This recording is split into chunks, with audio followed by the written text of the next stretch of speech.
Bismillahirrahmanirrahim. Şüphesiz biz sana apaçık bir fetih verdik. Fetih Suresi 1. Ayet.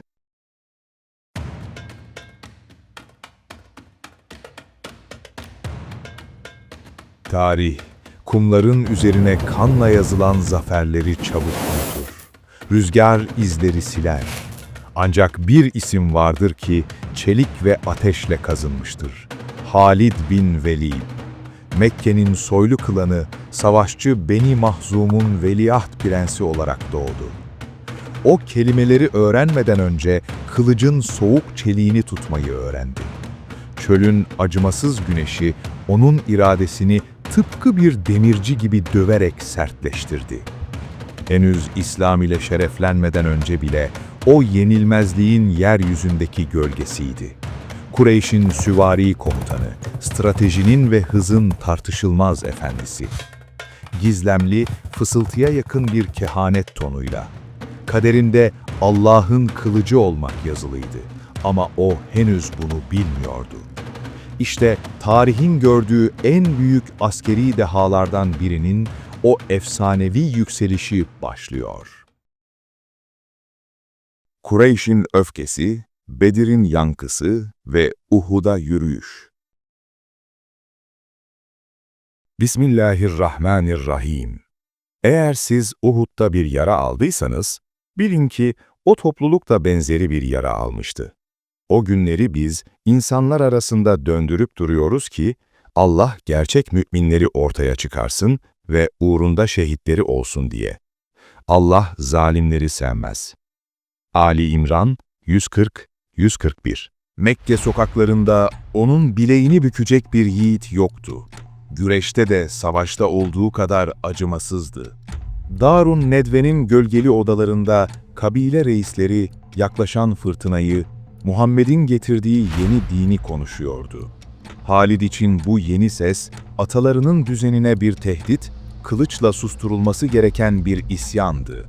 O günlerde İslam'a değil, kılıcına ve kabilesinin şerefine iman etmişti. Müslümanlar Medine'ye göç ettiğinde, çöl rüzgarı Mekke'nin boşalan sokaklarında sessizce esti. Ve sonra Bedir. Kureyş'in gururunun kumlara gömüldüğü, yenilmez sanılan orduların dağıldığı o kara gün. Halid Bedir'de yoktu ama kardeşinin esaleti ve kabilesinin yasını duyunca yüreği intikam ateşiyle kavruldu. Bu utanç ancak kanla temizlenirdi. Halid, Kureyş süvarilerinin başına geçti, dizginleri öfkeyle kavradı. 3000 kişilik intikam ordusu demir ve nefret yüklü halde Medine'ye, Uhud eteklerine doğru yola çıktı. Uhud dağı göründüğünde Halid'in gözleri bir avcı gibi avını süzüyor, hatayı affetmeyecek o anı bekliyordu. Uhud Savaşı, Okçular Tepesi hatası ve Halid'in dönüşü. Savaş naraları Uhud'un yamaçlarında yankılandı. İki ordu birbirine çelik bir duvar gibi çarptı. İlk başta rüzgar Müslümanlardan yanaydı. Kureyş sancağı yere düşüyor, putperestler kaçıyordu. Fakat zafer sarhoşluğu disiplini kör etti. Ayneyn tepesindeki okçular peygamberin asla terk etmeyin emrini unuttular. Ganimet hırsıyla tepeden aşağıya savaş meydanına doğru koşmaya başladılar. O an savaşın toz bulutu arasında bir çift keskin göz bu ölümcül hatayı gördü. Halid bin Velid sırtını dağa vermiş o boşluğu fark ettiğinde dizginleri değil kaderi kavradı. "Şimdi!" diye kükredi. 200 zırhlı süvari bir yaydan fırlayan ok gibi geri döndü.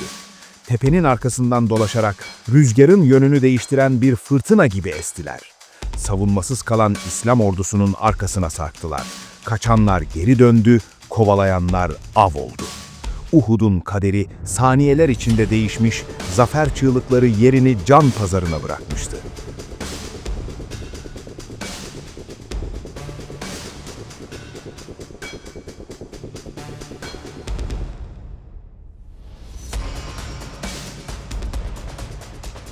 Hendek kuşatması, şüphe ve İslam'a yolculuk. Bismillahirrahmanirrahim. İnkar edenlere söyle, eğer yaptıklarına son verirlerse, geçmiş günahları bağışlanacaktır. Yaptıklarına devam ederlerse, daha öncekilere geçmişte ne yapıldığı bellidir. Enfal 38.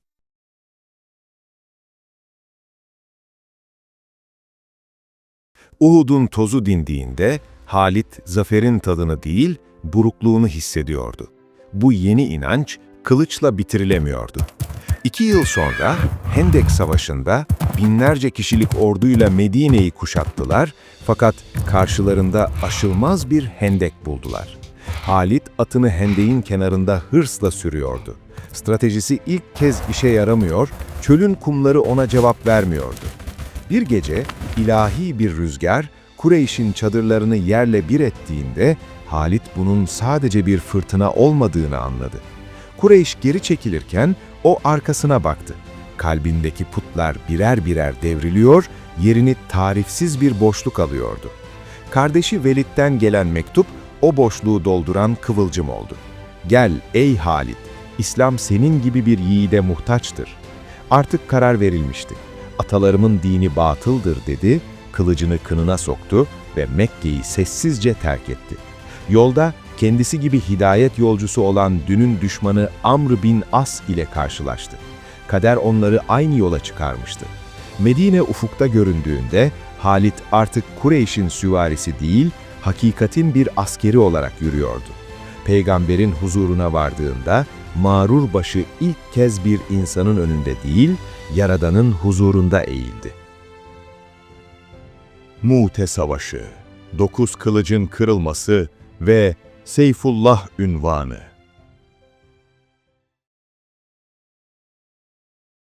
Bismillahirrahmanirrahim. Nice az birlik vardır ki Allah'ın izniyle sayıca çok birliği yenmişlerdir. Allah sabredenlerle beraberdir. Bakara 249.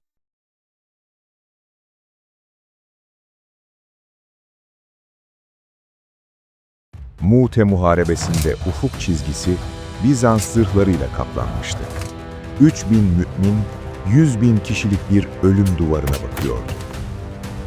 Savaş başladığında Peygamberin sancağını taşıyan Zeyd, Cafer ve Abdullah, hepsi birer birer toprağa düştü. Sancak yere düşmek üzereyken toz bulutunun içinden bir el uzandı ve İslam'ın onurunu havada yakaladı. O el, Halid bin Velid'in eliydi. O gün savaş bir satranç oyununa değil, saf bir hayatta kalma mücadelesine dönüştü.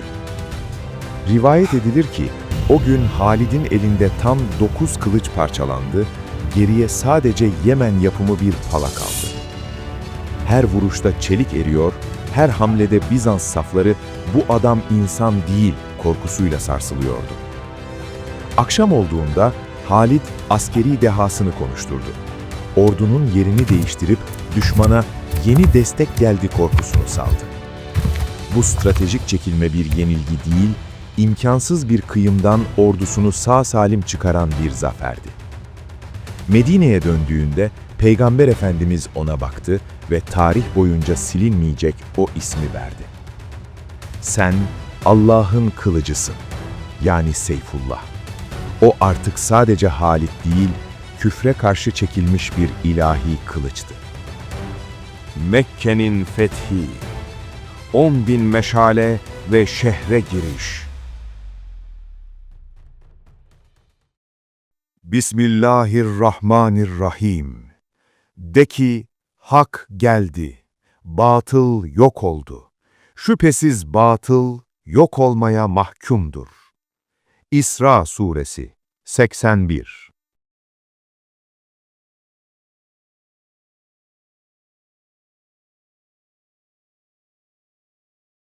Mekke tepeleri o gece karanlığa değil, yeryüzüne inmiş yıldızlara şahitlik etti. 10.000 meşale tek bir emirle yandı. Kureyş lideri Ebu Süfyan bu ateş denizine baktığında devrin kapandığını ve direnişin intihar olacağını anladı. Sabah olduğunda İslam ordusu 4 koldan şehre aktı. Peygamber kan dökmeyin emrini vermişti. Ancak şehrin güney kapısında Halid bin Velid'in girdiği kolda kılıçlar kınında kalamadı. Handama Dağı'nın eteklerinde pusu kuran putperestler Allah'ın kılıcını durdurabileceklerini sandılar. Halid bir çığ gibi üzerlerine indi. Direniş, rüzgarın önündeki kuru yapraklar gibi saniyeler içinde dağıldı. Onun kılıcı adaletin terazisiydi. Direneni ezdi, teslim olana dokunmadı ve yolu açtı. Ve nihayet Halid, Fatihler ordusunun başında Kabe'ye, çocukluğunun geçtiği o sokaklara muzaffer olarak girdi. Yüzyılların putları birer birer devrilirken, Halid'in bakışları sadece taşları değil, bir çağı parçalıyordu. Hak geldi, batıl zayi oldu. Mekke artık emin beldeydi ve Halid onun en sadık muhafızı. Hak geldi, batıl zayi oldu. Huneyn Vadisi, Büyük Pusu ve Halid'in yaralanışı. Mekke'nin fethinden sonra ordu 12.000 kişiye ulaştı. Kalplerde gizli bir fısıltı vardı. Bugün sayımız çok, asla yenilmeyiz. Ancak Hunayn Vadisi bu kibri yutmak için bekleyen dev bir mezar gibi sessizdi. Sabahın alacakaranlığında vadiye girdiler ve cehennemin kapıları açıldı. Havazin okçuları tepelerden ölüm yağdırdı. O yenilmez ordu dar geçitte sıkışıp kaldı. Atlar şaha kalktı, develer birbirini ezdi. Öncü birliklerin başındaki Halit bu kaosun tam merkezindeydi. Oklar zırhını deldi, mızraklar bedenini buldu. Allah'ın kılıcı atından düştü, kumlara yığıldı. Gözleri kararırken etrafındaki bozgunu izliyordu. İslam ordusu dağılıyor, herkes can havliyle kaçıyordu. Fakat bir ses, kaosun ortasında bir dağ gibi duran peygamberin sesi yankılandı. "Ben peygamberim, yalan yok, nereye gidiyorsunuz?" Bu ses, kaçanların kalbini bir kanca gibi yakaladı. "Lebbeyk" nidalarıyla geri döndüler. Kaçış, taarruza dönüştü. Savaş bittiğinde peygamber Halid'i kanlar içinde yerde buldu. Mübarek ellerini yaralarına sürdü ve dua etti. O dokunuşla Halid'in ruhu ve bedeni yeniden hayat buldu. Bu ona verilen ikinci bir şans. Allahu Akbar.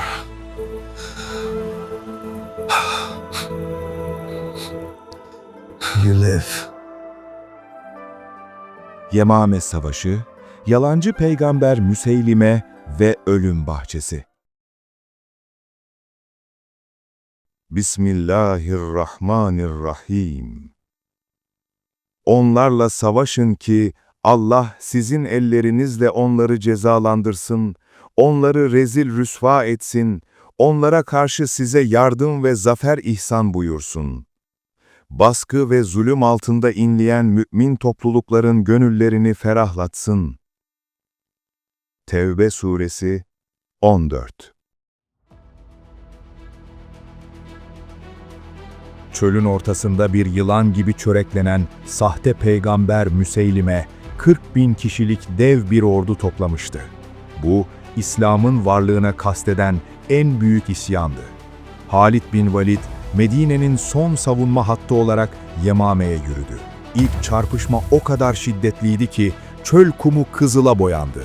Müseylime'nin ordusu vahşi bir fanatizmle saldırıyordu.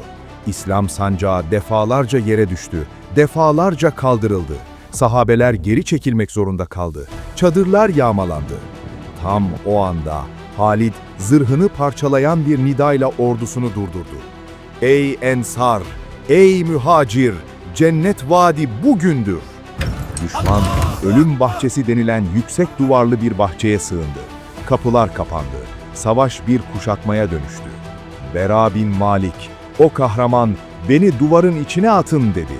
Kendini bir mancınık taşı gibi ölümün kucağına fırlattı. Kapı içeriden açıldığında İslam ordusu içeriye bir sel gibi aktı. Bahçenin içi artık insan değil, çelik ve kan yığınıydı. Vahşi bin Harb'in mızrağı havada süzüldü ve yalancı peygamberin göğsünü bularak bu fitneyi ebediyen susturdu. Zafer kazanılmıştı ama bedeli ağırdı.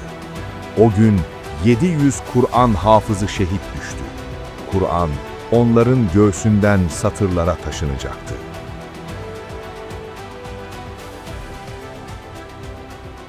Irak fethi, Zincirler Savaşı, Kazima ve meşhur mektup.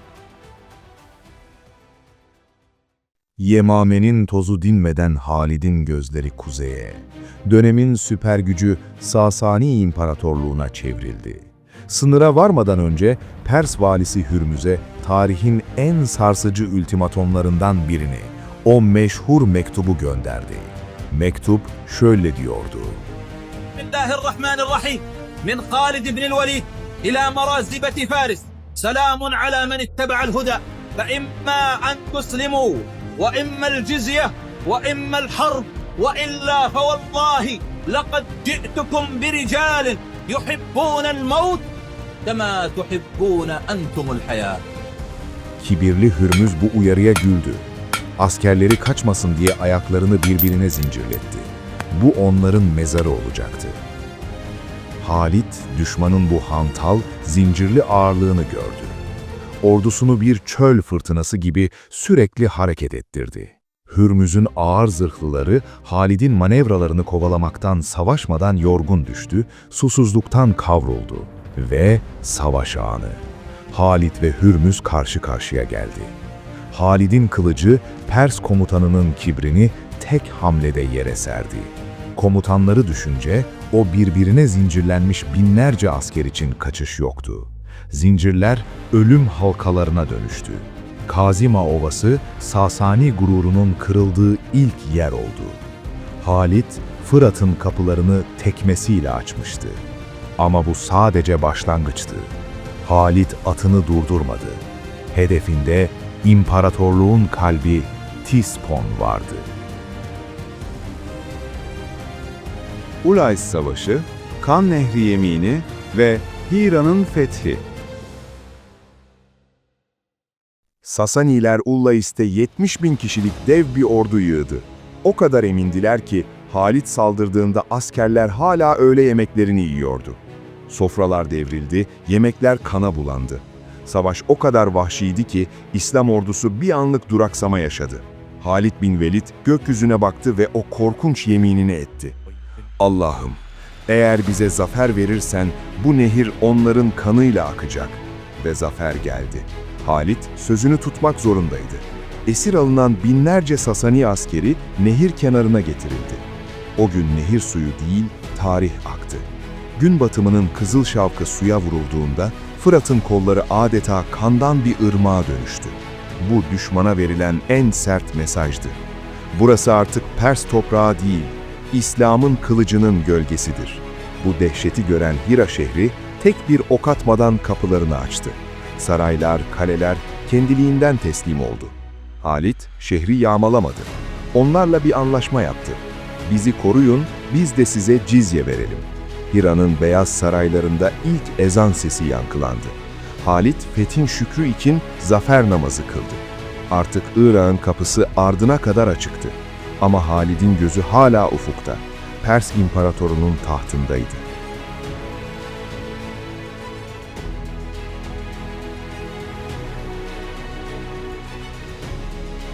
Anbar kuşatması, Gözler Savaşı, Zatül Uyun ve Et Köprüsü. Hira'nın düşüşünden sonra Sasani İmparatorluğu titredi. Ancak Anbar şehri, devasa surları ve derin hendeğiyle aşılmaz görünüyordu. Surların üzerindeki Pers okçuları güvendeydi. Çölden gelen bu hafif süvarilerin kaleyi asla geçemeyeceğine inanıyorlardı. Fakat Halid bin Velid surları taşla değil, dehşetle yıkmaya karar verdi. Ordusundaki en usta 1000 okçuyu öne çıkardı. Hedefleri ne kalkanlar ne de gövdelerdi. Halid'in emri buz gibi keskindi. Sadece gözleri nişan alın. Bir anda gökyüzü karardı. Binlerce ok ölümcül bir fırtına gibi tek bir hedefe, surların tepesine yağdı. O gün tarihe Zatül Uyun yani Gözler Savaşı olarak geçti. Binlerce Pers askeri tek bir yaylım ateşiyle kör olmuştu. Ancak devasa hendek hala aşılamamıştı. Halit tereddüt etmedi. Ordudaki yaşlı develerin kesilip hendeğe atılmasını emretti. Develerin gövdeleri en dar yerine atılarak kan ve etten bir köprü inşa edildi. Süvariler fırtına gibi geçti. Anbar valisi Şirzat, surların ardında beliren bu yenilmez iradeyi görünce direnişin anlamsız olduğunu anladı. Kılıçlar bir kez daha kınına girdi. Anbar teslim olmuş, Fırat'ın batı yakası tamamen İslam'ın sancağı altına girmişti.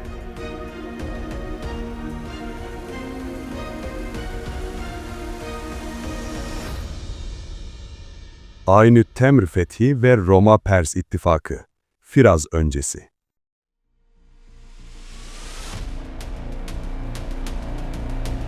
Anbar düştükten sonra Halid'in fırtınası Aynut Temr'e ulaştı. Burası çöle açılan stratejik bir kapı, devasa bir kaleydi. Kalenin komutanı Arapların çöl savaşındaki ustalığını küçümsedi ve ordusunu güvenli surların dışına çıkardı. Bu Halid'in tam da beklediği bir hataydı.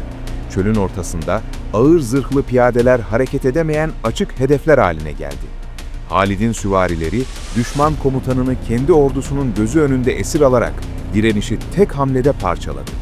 Irak'ın fethi neredeyse tamamlanmıştı. Ancak kuzeyden, Fırat'ın ötesinden rüzgarla birlikte karanlık bir haber geldi. Yüzyıllardır birbirini boğazlayan iki dev, Roma ve Pers imparatorlukları ortak düşmana karşı birleşmişti. Firaz sınırında 150 bin kişilik devasa karma bir ordu, İslam'ın ilerleyişini durdurmak için omuz omuza toplandı. Bir yanda Bizans'ın ağır lejyonları, diğer yanda Sasani'nin ateş sembollü çelik zırhlı filleri ve piyadeleri. Halid'in ordusu ise sadece 15 bin kişiydi. Akıl, mantık ve tüm askeri kurallar geri çekil diyordu. Fakat o Allah'ın kılıcıydı. Geri adım atmadı. Tarihin göreceği en büyük meydan okuma için kılıcını çekti.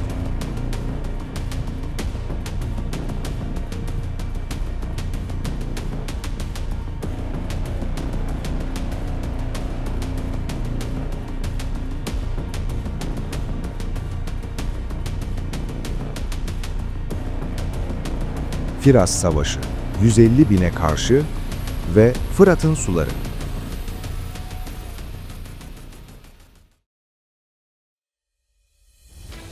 Firaz Ovası kıyamet gününün provası gibiydi.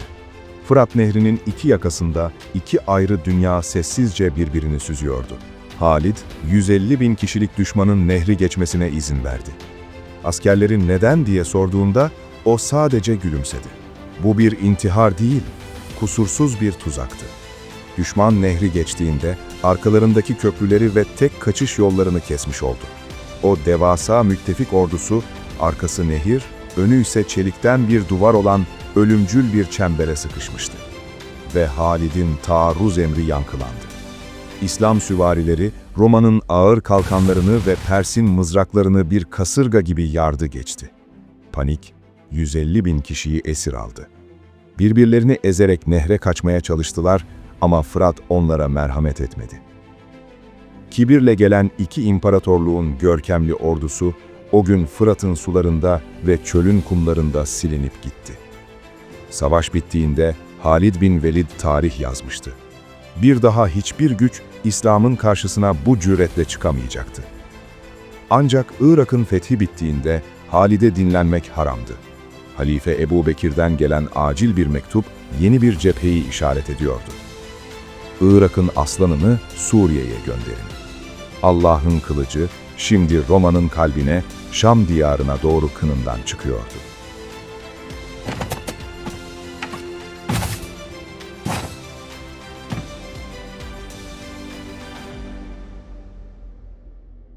Suriye çölünü geçiş, imkansız intikal ve su stratejisi. Halifenin emri netti. Suriye'deki İslam ordularına yardıma git. Fakat bilinen yollar aylar sürer, Bizans garnizonlarıyla kaynardı. Halid bin Velid, tarihin en çılgınca kararını verdi. Ordusunu içinde tek bir su kuyusu dahi olmayan, aşılması imkansız Suriye çölüne soktu. Bu 700 kilometrelik bir cehennem yürüyüşüydü. Normal bir ordu için 5 gün susuz kalmak mutlak bir intihardı. Fakat Halid'in bir planı vardı. Yaşlı develere günlerce su içirildi, sonra da geviş getirip suyu kaybetmemeleri için dudakları bağlandı. Onlar artık birer binek değil, yürüyen su depolarıydı. Çölün ortasında her gün bu develer kesilecek, midelerindeki sular atlara içirilecekti. Yürüyüş başladı.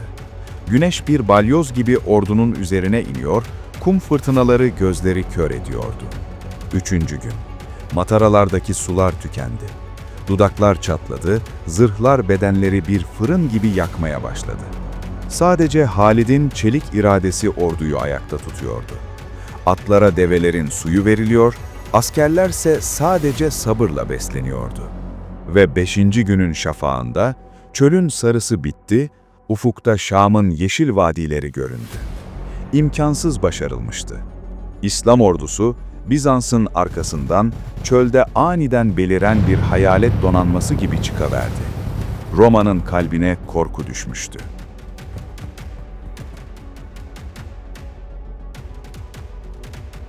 Ecnadeyn Savaşı, Roma Kalkan Duvarı ve Çöl Fırtınası. Suriye'deki dağınık İslam ordularını birleştiren Halid, Ecnadeyn Ovası'nda gerçek bir kabusla yüzleşti.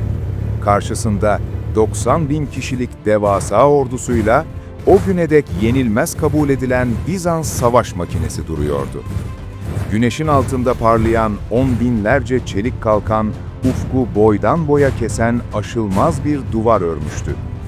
Romalı komutan Vardan önce okçularıyla ölüm kustu, ardından ağır piyadelerini bir demir silindir gibi ileri sürdü. Ancak Halid bu mekanik düzenin zayıf noktasını biliyordu. Aşırı ağırlık, çölün ortasında hantal bir ölüm demekti. Geri çekiliyormuş gibi yaparak o kusursuz Roma hatlarını esnetti, zırhlı duvarların arasında ölümcül boşluklar açtı. Ve o boşluklara çöl rüzgarı kadar hızlı, şimşek kadar yıkıcı olan hafif süvarileriyle bir kama gibi daldı. Roma'nın uzun mızrakları yakın dövüşte işe yaramadı. Kalkan duvarı içeriden çatırdamaya ve parçalanmaya başladı. Disiplin paniğe, o görkemli lejyonlar ise kaçan bir kalabalığa dönüştü. Bizans kartalı Ecnadeyn'de yere çakılmıştı. Bu sıradan bir zafer değildi. Şam'ın, Kudüs'ün ve tüm Suriye'nin anahtarı artık Allah'ın kılıcının elindeydi.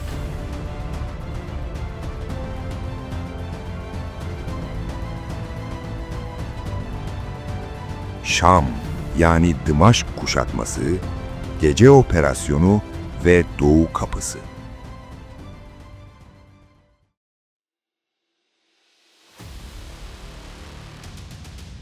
Şam, Suriye'nin incisi. Dev antik taşlardan örülmüş aşılmaz surlarıyla aylarca İslam ordusuna direndi. İçerideki Bizanslılar, kışın gelişiyle Arapların çöl soğuğunda çaresizce geri çekileceğini umuyordu. Bir gece, surların ardında şarap ve müzik sesleri yükseldi. Yeni doğan bir prensin şerefine şehir rehavete kapılmıştı. Fakat Halid uyumuyordu. O, düşmanın kibrini ve gecenin karanlığını en keskin silahı olarak kullanırdı. En seçkin savaşçılarıyla buz gibi suyla dolu derin hendeyi şişirilmiş hayvan tulumlarının üzerinde sessizce geçtiler. Gecenin zifiri karanlığında deve derisinden örülmüş kalın halatlar ve kancalar ustalıkla taş surlara fırlatıldı. Allah'ın kılıcı bir gölge gibi tırmandı. Surların tepesindeki nöbetçileri gecenin sessizliğini bozmadan avladı. Koca şehrin kaderi, içeriden açılan o devasa doğu kapısının Bab Şarki'nin paslı kilitlerinde asılıydı. Kapılar ağır bir gıcırtıyla açıldığında, dışarıda karanlığa gizlenmiş ordu bir sel gibi şehrin damarlarına aktı. Sabah güneşi doğduğunda Şam artık Roma'nın değildi. Şehir, adaletle hükmedecek yeni sahiplerine uyanmıştı.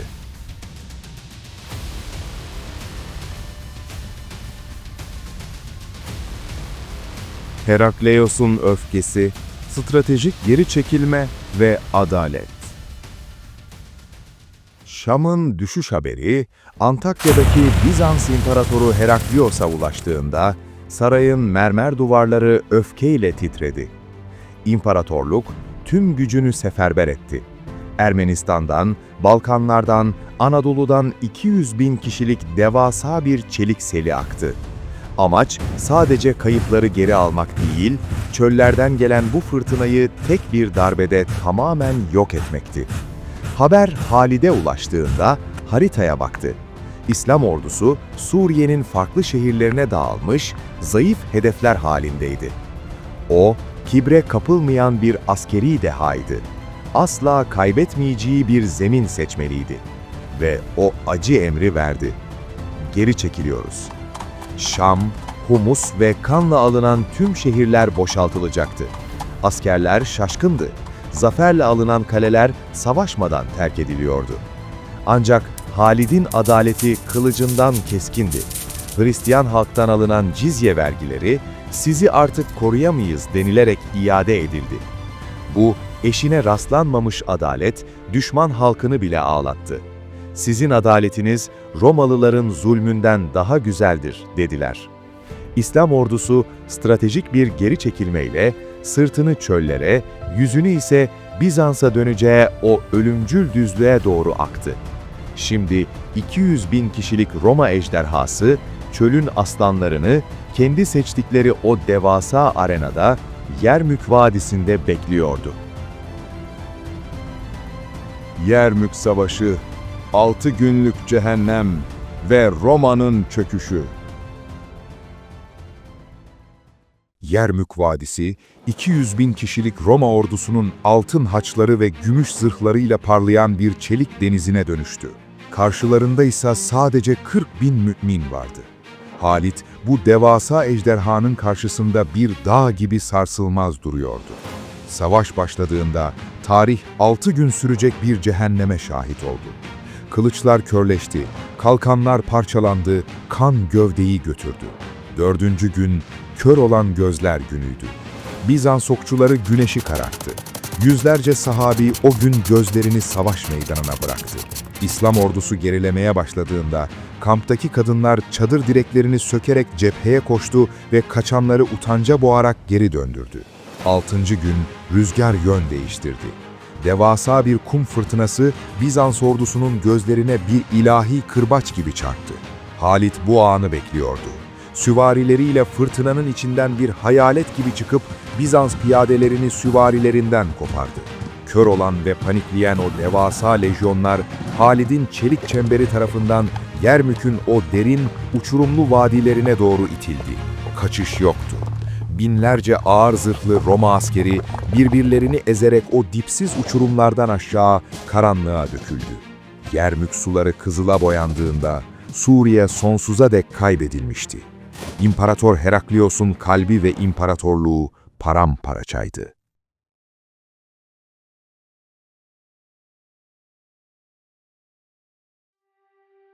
Görevden alınış, veda, deve gibi ölmek ve kılıcın kınına dönüşü. Yermük'ün tozu dinmiş, Şam diyarı huzura kavuşmuştu. Tam o günlerde Halife Ömer'den tarihi bir ferman geldi. Ferman, orduların başkomutanı Halid'i görevden alıyordu. İnsanlar zaferi Allah'tan değil, Halid'den bilmeye başlamıştı. Ömer bu şirki engellemeliydi. Halid itiraz etmedi.